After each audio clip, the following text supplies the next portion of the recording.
আজ দুঃখ ভারাক্রান্ত মন নিয়ে আপনাদের সামনে হাজির হয়েছি।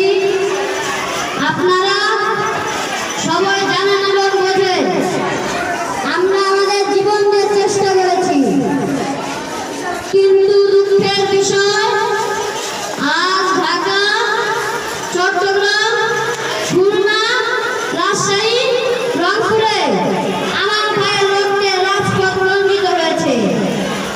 আজ বাংলার মানুষ মুক্তি চায়, বাংলার মানুষ বাঁচতে চায়, বাংলার মানুষ তার অধিকার চায়।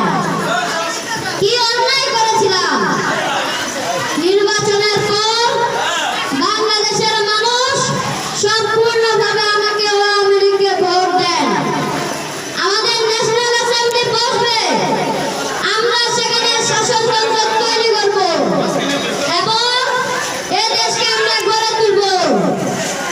কিন্তু দুঃখের বিষয়, আজ দুঃখের সাথে বলতে হয় 23 বছরের করুণ ইতিহাস বাংলার অত্যাচারের, বাংলার মানুষের রক্তের ইতিহাস, 23 বছরের ইতিহাস, মুমূর্ষ নরমেরির আর্তনাদের ইতিহাস, বাংলার ইতিহাস, এদেশের মানুষের রক্ত দিয়ে রাজপথ রঞ্জিত করার ইতিহাস।